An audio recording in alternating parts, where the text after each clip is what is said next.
បាទសួស្តីអ្នកគ្នាបាទស្វាគមន៍មកកាន់ Channel Provody បាទថ្ងៃនេះផងដែរដោយដែលអ្នកគ្នាបានឃើញនៅលើ Title Digital Thumbnail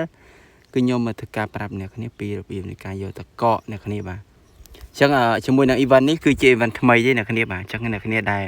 មិនទាន់ចេះយកអាចតាមដានវីដេអូហ្នឹងពីដើមរហូតដល់ចប់ខ្ញុំធានាថាយកបាន 100% តែម្ដងអ្នកគ្នាបាទហើយអ្នកគ្នាដែលចេះយកហើយក៏មើលលេងទៅអត់មើលក៏បានដែរបាទមិនមកខំអ្នកគ្នាទេបាទតោះឡើយយើងចូលទៅមើល event យើងទាំងអស់គ្នាបាទយើងចូលទៅមើលកន្លែង event ហ្នឹងមកអ្នកគ្នាចុចកន្លែងនេះមកអ្នកគ្នាអស់មកក្រោមហ្នឹងនេះអាកន្លែងទូខាននេះហ៎អ្នកគ្នាទៅយកទូខានហ្នឹងយកមិនឥឡូវអ្នកគ្នាលេងវគ្គ class sport ទៅវគ្គ4ស្មើបាញ់គ្នាទៅបាទលេង3ដងទៅទទួលបាននេះគុណ10តែខ្ញុំលេងតែម្ដងនេះលេងបានម្ដងហើយបាទអញ្ចឹងមួយថ្ងៃហ្នឹងឲ្យលេង3ដងយើងអាច claim នេះបានទេបាទអាក្រោម5ដងបាទហើយក្រោមមួយទៀតយើង kill enemy ចឹង enemy របស់យើងបាទយើងស្លាប់គេទៅ6នាក់ទទួលបានអានេះគុណ10ដែរនេះអាទូខែនហ្នឹងអញ្ចឹងណាទី3អាក្រោមមួយទៀតអ្នកគ្នាអាក្រោមអ្នកគ្នា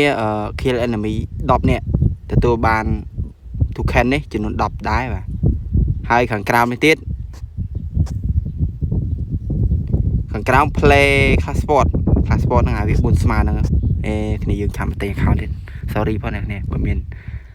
រំខានលោតឆាតរំខានអញ្ចឹងណាអ្នកគ្នាលេងអាវគ្គហ្នឹងម្ដងទៅទទួលបានហើយបាទអញ្ចឹងឥឡូវខ្ញុំបញ្ជាក់ម្ដងទៀតឥឡូវលេង3ដងបាទខ្ញុំលេងទៅបានម្ដងទេបាទ3ដងទទួលបានខាងអាទី2លេង5ដងហើយអាទី3 kill enemy ចំនួន6 kill ទី4kill enemy ចំនួន10 kill បាទទទួលបានអាហ្នឹងតែម្ដងឥឡូវខ្ញុំបើកបានមួយហើយអ្នកគ្នាបាទអញ្ចឹងអ្នកគ្នាយកអាទូខិនហ្នឹងយកទៅដោកន្លែងណាអ្នកគ្នាចេញក្រៅចុច go ហ្នឹងមកនេះខ្ញុំទទួលបាន15ទូខិនបាទអញ្ចឹងអ្នកគ្នាលេងឲ្យបាន400ទូខិននឹងទទួលបានតកក free តែម្ដងតកកដែលគេបង្ហាញនឹងរូបមកអញ្ចឹងណានេះតកកនេះអ្នកគ្នាលេងតាមហ្នឹងណាហើយកន្លែងនេះក៏យើងអាច claim ដែរបាទកន្លែងនេះអ្នកគ្នាលេងវគ្គហ្នឹងដូចគ្នាបាទទទួលបានដែរបាទហើយ log in មិនយើងចូល game ទៅយើងលេង game ទៅអានេះលេង game អានេះ log in មិនន័យថាយើងចូល game វាទទួលបានហ្នឹងអានេះ kill damage អ្នកគ្នាបាញ់គេបាន3500 damage មកនឹងទទួលបានជាមួយនឹងអានឹងគុណ10ដូចគ្នាបាទអាក្រោម kill enemy 10នាក់ហើយអាខាងលើនេះលេងវគ្គ class sport ហ្នឹង3ដងចឹងទទួលបានអ្នកគ្នាខ្ញុំមកបានដាក់អាកន្លែងចុចសញ្ញាព្រួយខ្ញុំមើលអញ្ចឹងណាអ្នកគ្នារកពីក្រោមទៅលើវិញណាអ្នកគ្នាលេងតាមខ្ញុំប្រាប់ហ្នឹងទៅបាទនឹងទទួលបានណាបាទទទួលបានជាមួយតកក free តែម្ដង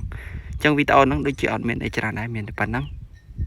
ហើយអ្នកគ្នាបើវីដេអូនេះខ្ញុំនិយាយទៅតាក់កន្លែងណាសូមខន្តីណាអធិស្ឋានផងដោយសារតែខ្ញុំខានធ្វើ event ដូចជា3ឆ្នាំអ្នកគ្នាបាទដល់ពេលអញ្ចឹងទៅមកនិយាយរឿងតាក់អញ្ចឹងណាអញ្ចឹងសង្ឃឹមថា 3-4 វីដេអូ